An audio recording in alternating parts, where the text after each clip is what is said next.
오늘 하나님께서 우리에게 주시는 말씀을 함께 찾아 읽겠습니다. 신약성경 제일 마지막 권 요한계시록 2장 18절에서 29절 말씀입니다.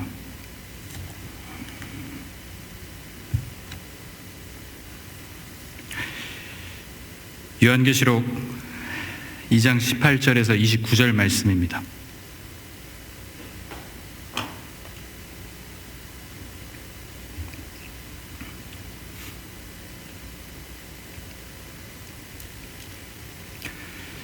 요한계시록 2장 18절에서 29절 말씀, 조금 긴 본문이지만 우리 함께 한 목소리로 읽겠습니다. 두아디라 교회의 사자에게 편지하라. 그 눈이 불꽃 같고 그 발이 빛난 주석과 같은 하나님의 아들이 이르시되, 내가 내 사업과 사랑과 믿음과 섬김과 인내를 아노니 내 나중 행위가 처음 것보다 많도다. 그러나 내게 책망할 일이 있노라. 자칭 선지자라 하는 여자 이세벨을 내가 용납함이니 그가 내 종들을 가르쳐 꾀어 행음하게 하고 우상의 재물을 먹게 하는도다. 또 내가 그에게 회개할 기회를 주었으되 자기의 음행을 회개하고자 하지 아니하는도다. 볼지어다 내가 그를 침상에 던질 터이요 또 그와 더불어 간음하는 자들도 만일 그의 행위를 회개하지 아니하면 큰 환난 가운데에 던지고, 또 내가 사망으로 그의 자녀를 죽이리니 모든 교회가 나는 사람의 뜻과 마음을 살피는 자인 줄 알지라. 내가 너희 각 사람의 행위대로 갚아 주리라.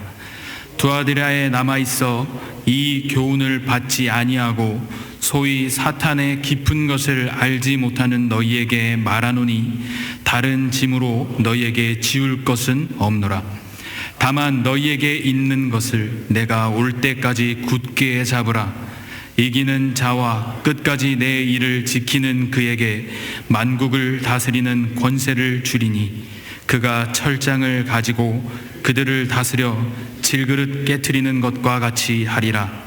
나도 내 아버지께 받은 것이 그러하니라. 내가 또 그에게 새벽 별을 주리라. 귀 있는 자는 성령이 교회들에게 하시는 말씀을 들을지어다. 아멘.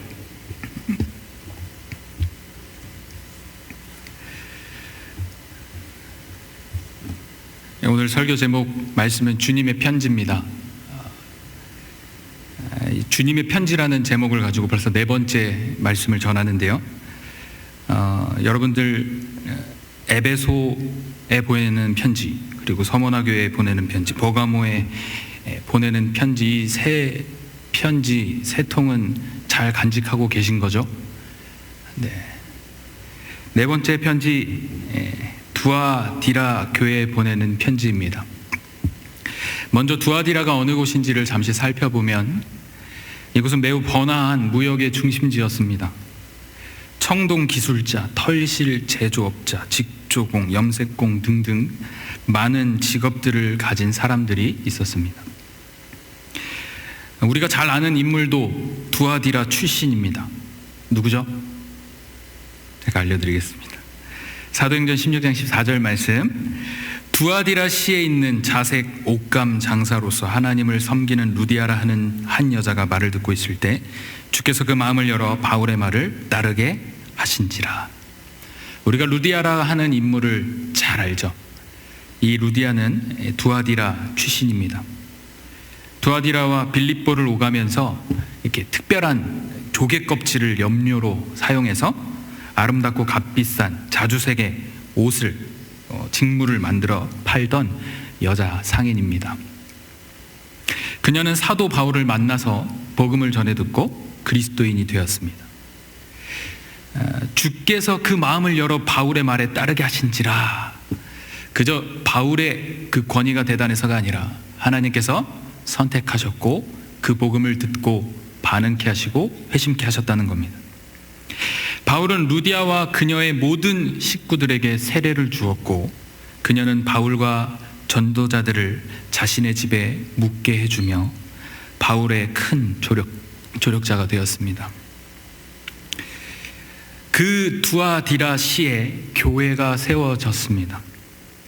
이 두아디라 교회가 어떻게 세워졌는지에 대해서는 우리가 정확히 알 수는 없지만 바울이 에베소에 머물 때 이곳저곳을 돌며 교회를 세우고 또 복음을 전할 때 그때 세워지지 않았나 추측해 볼 뿐입니다. 이 교회에 예수 그리스도께서 편지하십니다. 이전의 편지들과 마찬가지로 자신을 소개하며 시작됩니다. 2장 18절 말씀, 두아디라 교회의 사자에게 편지하라. 그 눈이 불꽃 같고 그 발이 빛난 주석과 같은 하나님의 아들이 이르시되. 예수 그리스도를 어떻게 표현하고 있습니까? 눈이 불꽃 같고 그 발이 빛난 주석과 같다. 이 표현은 요한계시록 1장 14절과 15절에서도 표현된 표현입니다. 1장 14절에 그의 눈은 불꽃 같고, 그리고 15절에 그의 발은 풀무불에 단련한 빛난 주석 같고, 이 표현 그대로 살려서 2장 18절로 가지고 온 것입니다. 이 불꽃 같은 눈이라 함은 주님의 전지전능함을 표현하고 불의를 심판하시는 의로운 눈을 상징합니다. 마찬가지로 주석과 같이 빛나는 발, 그 발은 예수 그리스도의 하나님의 아들이신, 곧 하나님이신 신적인 권능을 표현하는 것입니다. 그렇게 우리를 꿰뚫어 보시는 주님의 눈, 그리고 불의를 밟고 심판하시는 의로우신 발, 그분은 하나님의 아들이십니다 라고 표현됩니다. 여러분, 첫 번째부터 세 번째 편지에 계속해서 예수 그리스도에 대한 소개 표현이 나오는데, 제가 잠시 읽어드리면, 오른손에 있는 7뼈를 붙잡고 7 금촛대 사이를 거니시는 이가 이르시되. 두 번째는 처음이며 마지막이며 죽었다가 살아나신 이가 이르시되. 세 번째는 좌우의 날성검을 가지신 이가 이르시되. 언뜻 이 소개글만 봐서는 도대체 누가 편지했다는 건가 잘 모르겠죠. 뭔가 애매모호한 표현입니다. 그러나 이 네 번째 두아디라 교회에 보내는 편지에는 정확하게 하나님의 아들이신 그분이 편지한다라고 직구를 날리고 있습니다. 이 두아디아라는 이 지역, 그리고 이 지역에 세워진 두아디라 교회는 소아시아 7교회 중에서도 제일 별 볼 일 없는 교회였습니다. 그 지역은 제우스 그리고 아폴로라는 우상을 섬기는 악한 곳이었죠. 그곳에 불꽃 눈과 주석과 같은 강한 발을 지니신 하나님의 아들이신 예수 그리스도께서 자신을 소개하며 등장하고 있는 겁니다. 가짜신이 난무하는 그곳에 강한 모습으로 임재하시는 장면을 우리는 볼 수 있습니다. 그렇게 화려하게 등장하셔서 두아디라 교회를 칭찬하십니다.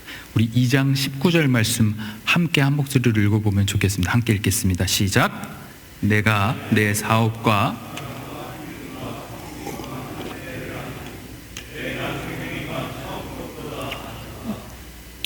뭐라 말씀하십니까? 두아디라 교회는 사랑이 있는 교회였다라고 말합니다. 우리가 첫 번째 살폈던 그 교회, 에베소 교회에 하나님께서 책망하셨던 이유가 뭐였죠? 바로 처음 사랑을 버렸다라는 이유에서였습니다. 그러나 에베소 교회와는 반대로 내 나중 행위가 처음 것보다 많도다라고 말씀하시는 것을 봐서 그 사랑이 점점점 깊어졌다, 그 사랑이 점점점 선명해졌다, 풍성해졌다라는 것을 알 수 있습니다. 그러니 하나님에 대한 사랑, 이웃에 대한 사랑이 깊어졌다는 것인데, 이 사랑이 도대체 어디에서부터 왔을까요? 그것은 예수 그리스도께 받은 사랑에 기반합니다. 예수 그리스도께서 나를 위해 십자가에 달려 돌아가신 것에 대한 그 확고한 믿음 안에 거할 때 우리는 진정한 사랑을 하게 되어 있습니다. 그 믿음에 기반한 사랑의 결과로 무엇이 나타납니까? 섬김과 인내가 드러나는 겁니다. 그래서 이 2장 19절에 나온 사랑과 믿음과 섬김과 인내는 하나로 연결되어 있다고 말씀드려도 무방할 것입니다. 사랑과 믿음, 섬김, 인내는 알겠는데 사업이라고 하는 조금은 관련 없는 듯한 단어가 등장합니다. 여러분, 이 2장 19절의 사업은 무엇을 의미하는 걸까요? 우리가 알고 있는 그 사업이라고 하는 그 개념보다는 그 원어 뜻을 살펴서 행위라 해석하면 좋겠습니다. 믿음을 기반으로 한 사랑과 섬김과 인내, 그 모든 행위가 처음 것보다 많았다, 풍성하다, 점점점 자라간다, 성장한다 라고 말씀할 수 있습니다. 여러분, 교회는 자라가는 곳입니다. 어린 자녀들을 키우면서 정성스럽게 먹이고 입히고 재우면 그 아이가, 그 자녀가 몸이 커지고 성장하는 것처럼 교회는 우리의 신앙이 성장하고 인품이 예수 그리스도를 닮아가고 영적으로 자라가는 것을 경험해야만 하는 곳입니다. 신앙의 연수가 오래되고 교회를 다닌 기간이 오래되었다고 하여도 자람이 없고 변화가 없고 성장이 없다면 그것은 잘못되어 가고 있고 아름답지 못한 모습이라 할 것입니다. 교회 안에서 하나님의 말씀으로 온전한 사람으로 세워져 가는 것, 그것이 우리 교회가 있어야 하는 존재의 이유입니다.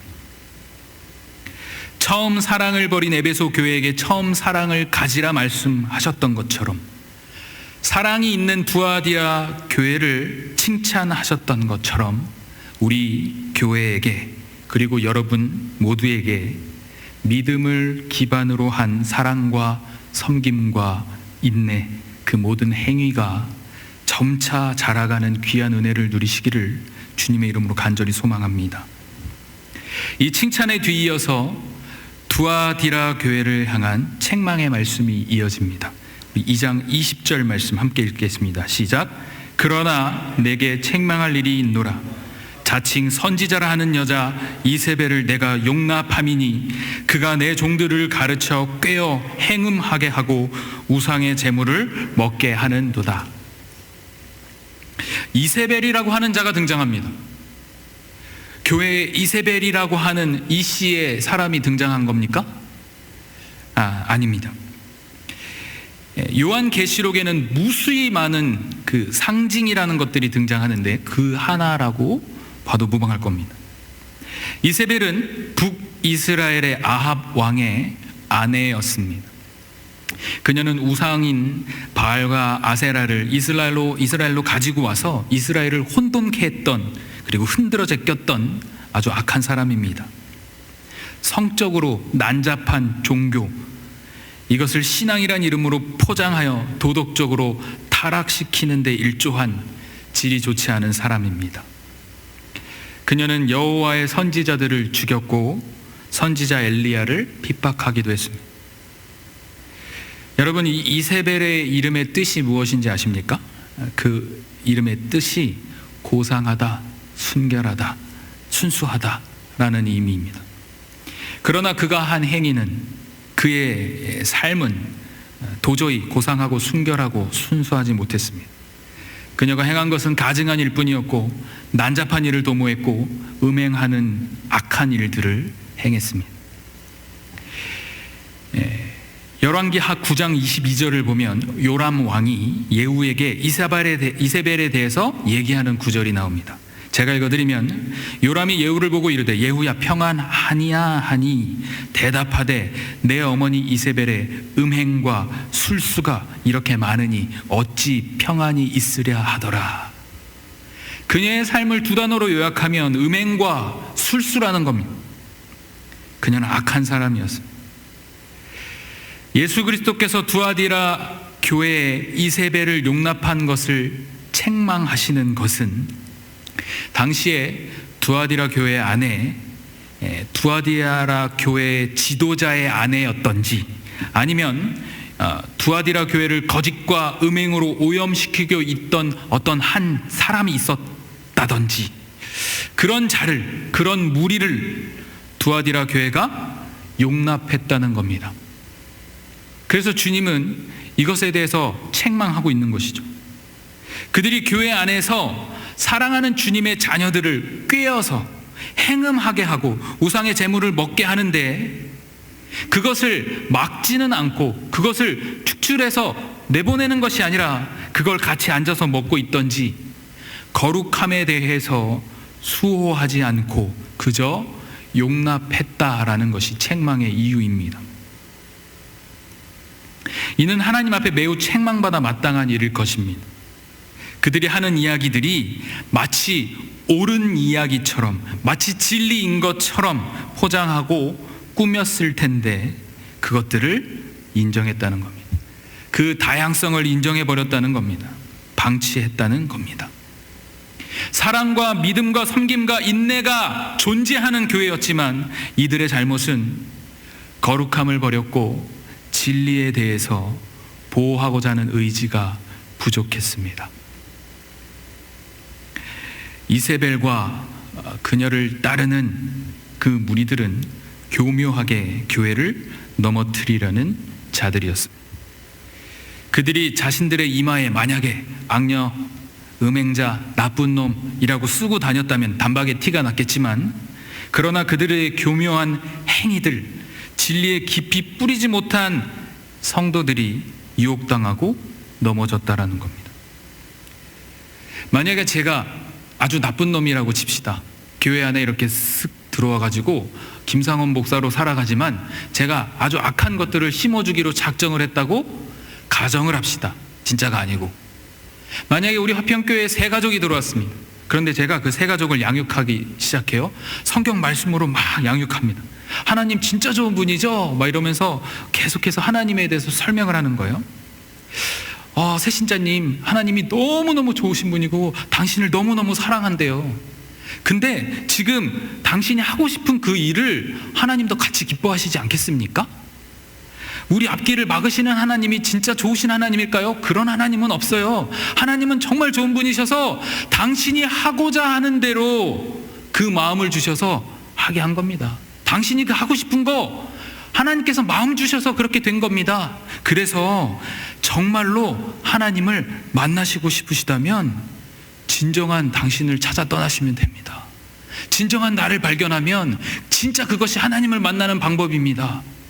여러분, 뭔가 굉장히 달콤하고 뭔가 넘어갈 것 같지 않습니까, 여러분? 여러분들은 넘어가시지 않겠지만 만약에 새 가족이라면 그것이 진짜 진리인 줄 알고 착각하게 될지 모르겠습니다. 이것을 제가 이 짧은 시간에 이렇게 설명했지만 이게 이렇게 짧은 시간이 아니라 제가 6개월이고 1년이고 아주 교묘하게 은밀하게 그 새 가족의 마음 가운데 하나님의 가짜 진리를 계속해서 심어준다면 분명 넘어질 겁니다. 새 가족뿐 아니라 김상원 목사 하는 말이 맞겠지 하고 순수하게 믿어주시는 분들 중에 넘어가실 분이 있을 수도 있다는 겁니다. 예수님께서 이런 악하고 교묘한 이세벨과 그의 무리들을 그저 넌 악한 놈이야 하고 바로 처단하지 아니하시고 회개할 기회를 먼저 주셨습니다. 그러나 그들의 반응은 2장 21절에 나오듯 또 내가 그에게 회개할 기회를 주었으되 자기의 음행을 회개하고자 하지 아니하는도다. 어떻게 했나요? 회개하지 않았다는 겁니다. 회개하지 않으면 용서할 수 있는 방법이 있을까요?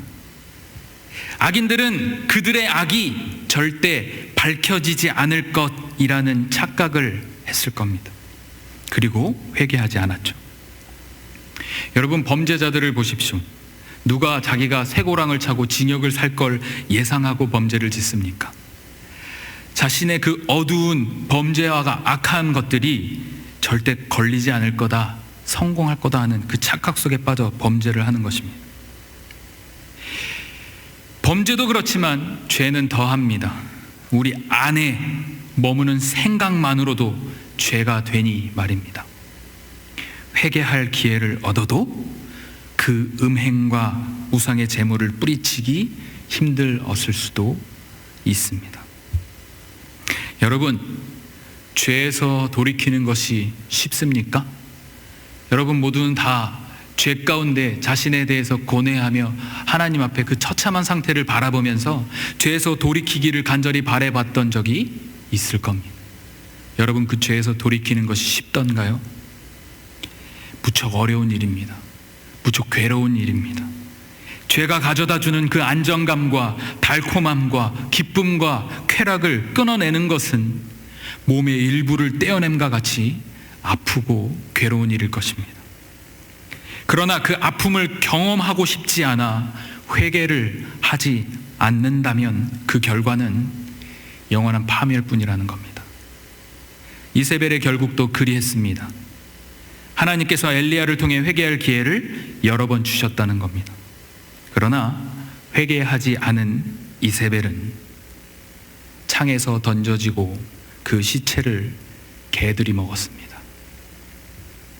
이세벨의 결국이 보여주듯 두아디라 교회를 혼란스럽게 하고 회개하지 않은 자들은 심판을 당할 것이라 말씀합니다.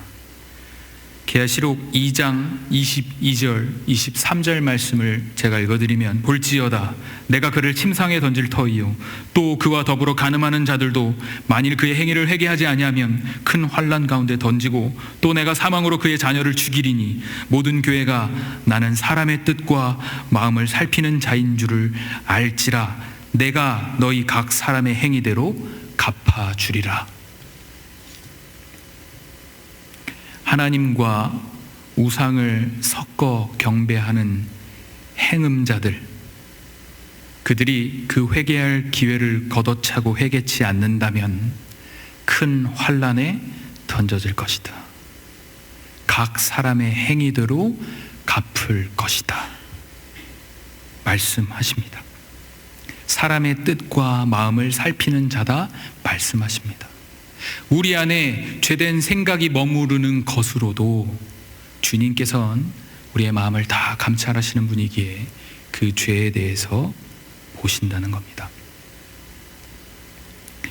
히브리서 4장 13절 말씀에 지으신 것이 하나도 그 앞에 나타나지 않음이 없고 우리의 결산을 받으실 이의 눈앞에 만물이 벌거벗은 것 같이 드러나느니라. 아멘. 우리는 결국 주님 앞에 낱낱이 벌거벗은 것 같이 드러날 겁니다. 영원히 걸리지 않을 것 같은, 이 정도면 그 누구도 눈치채지 못할 만큼의 그 내면의 음행이 있습니까? 하나님과 우상을 동시에 섬기면서 하나님보다 더 좋아하고 사랑하는 것을 그 안에 두고 이 자리에 나와서 하나님 제일 사랑합니다 라고 뻔뻔하게 영적인 음행을 저지르고 계신 분이 혹시 여기 계십니까? 회개하시기를 주님의 이름으로 부탁드립니다. 오늘 이 말씀이 여러분에게 마지막 회개의 기회인 줄 모릅니다. 각 사람의 행위대로 갚으시는 그분을 기억하며 두렵고 떨리는 자리로 주 하나님 앞으로 나오셨으면 좋겠습니다. 오늘 이 김상원 목사를 통해 하시는 이 선포가 여러분이 회개함으로 용서받고 자라고 성장하며 은혜를 넘치도록 누릴 수 있기를 주님의 이름으로 축복합니다. 주님의 편지는 또다시 칭찬으로 넘어갑니다. 모든 교인들이 이세벨의 유혹에 넘어간 것이 아니기 때문입니다. 그런 유혹과 게임 가운데에서도 하나님을 신실하게 붙든 성도들을 향해서 24절은 이렇게 말합니다. 두아디라에 남아있어 그 교훈을 받지 아니하고 소위 사탄의 깊은 것을 알지 못하는 너희에게 말하노니 다른 짐으로 너희에게 지울 것이 없노라. 25절 다만 너희에게 있는 것을 내가 올 때까지 굳게 잡으라. 내가 너에게 지울 짐이 없다. 그러나 너희가 가진 그것을 굳게 잡으라. 이건 칭찬입니다, 여러분. 이만한 칭찬이 어디 있습니까, 여러분? 여러분, 우리가 살아가면서 누군가와 서로 대화하면서 이야기하며 칭찬해 줄 때 이런 얘기를 많이 하죠. 지금 잘하고 있어. 지금 잘하고 있어. 지금처럼만 하면 돼. 라고 위로하고 칭찬합니다.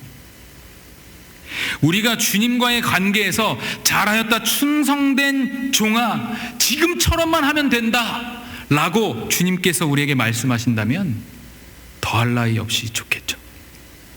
이 칭찬은 그저 잘하고 있다, 잘하고 있어 라는 그런 결과적 칭찬이 아니라 앞으로 무수히 많은 다양한 시험과 유혹 가운데에서도 주님보다 더 사랑하고 싶은 충동, 그 충동이 이를 그때에도 하나님의 뜻대로, 하나님의 말씀대로, 성경대로 더하지도 말고 빼지도 말고 굳건히 지키라, 잡으라 라는 말씀입니다. 디모데후서 3장 16절 말씀에 성경이 하나님의 사람으로 온전하게 하고 모든 선한 일을 행할 능력을 베푸신다 말씀하시죠. 온전한 사람으로 머물고 이 온전함을 유지하라. 그렇게 끝까지 나와의 약속을 지키고 순종하는 자에게는 내가 두 가지를 약속할게. 26절, 28절. 이기는 자와 끝까지 내 일을 지키는 그에게 만국을 다스리는 권세를 주리니. 28절 말씀, 내가 또 그에게 새벽 별을 주리라. 아멘. 이 약속에는 하나님의 권위와 또 하나님의 말씀에 대한 권위가 드러납니다. 여러분, 만국을 다스리는 분이 누구십니까? 하나님이십니다. 그 다스림의, 그 하나님의 다스림의 권세를 하나님께서 누구에게 허락하셨습니까? 예수 그리스도께입니다. 27절 말씀에 예수님께서 나도 내 아버지께 받은 것이 그러하니라 라고 표현해요. 이것이 무엇이냐면 그 다스리는 권세, 하나님께서 가지신 그 권세를 하나님의 아들이신 예수 그리스도께 주셨다는 겁니다. 이제 그 하나님께 받은 만국을 다스리는 권세를 자신의 충성된 사람들에게 나누어 주신다는 겁니다. 예수 그리스도의 통치에 함께 동참하게 된다는 말씀입니다. 작은 일에 충성하고 착하고 충성된 종은 주인의 많은 일들을 맡게 됩니다. 훨씬 가분한 것들로 채우신다고 약속하십니다. 그리고 주인의 즐거움에 참여하며 함께 기쁨과 영광을 누리게 될 것이다 말씀합니다. 그리고 또 하나 약속하신 것은 새벽별입니다. 예수님 자신을 말씀하시는 겁니다. 요한계시록 다른 장에서는 자신을 광명한 새벽별이라 소개하는 말씀이 있는데요, 이기는 자에게 예수님 그 자체를 선물로 허락하신다는 겁니다. 유혹을 물리치는 자, 이세벨을 거부하며 그리스도를 따르는 자, 그분의 영광과 기쁨에 참여할 뿐만 아니라 예수 그리스도를 소유하게 된다는 약속의 말씀입니다. 그리하여 우리 주님 예수 그리스도와 함께 영원한 만족을 누리게 되는 겁니다. 사랑하는 성도 여러분, 두아디라 교회에 하나님의 아들이신 예수 그리스도께서 편지하셨습니다. 거룩함을 지켜라. 영적인 음행과 술수, 그것이 드러나지 않을 것 같고 어둠 속에 묻혀 있는 것 같지만 불꽃 같은 눈으로 밝히 드러내리라. 각 사람의 행위대로 갚을 것이다. 그러니 회개해라, 돌이켜라, 그리고 이겨라. 이기는 자는 온전히 그것을 끝까지 붙잡아라. 온전함 가운데 거하라. 이기는 자와 순종하는 자에게 말할 수 없는 만국을 다스리는 그리스도의 권세와 기쁨과 영광을 맛보게 하겠다. 그리고 나를 소유하여 영원한 만족을 얻게 하겠다. 여러분, 이 편지를 받으시겠습니까?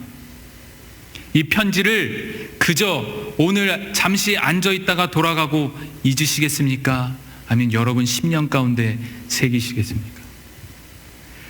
돌이키고 영원한 만족 가운데 주님을 소유한 자가 되든지, 이세벨의 결국과 같이 영원한 파멸로 끝이 나든지, 오늘 이 시간 여러분 하나님 앞에 결단을 통해 귀한 선택하시기를 주님의 이름으로 부탁을 드립니다. 우리 안에 음행과 우상 숭배를 부추기는 여러 사상과 마귀의 유혹이 있는 줄 압니다.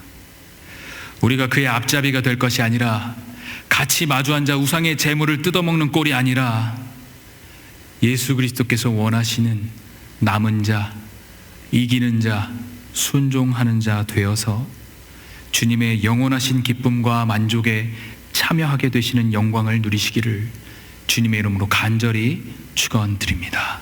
아멘. 이렇게 기도하겠습니다.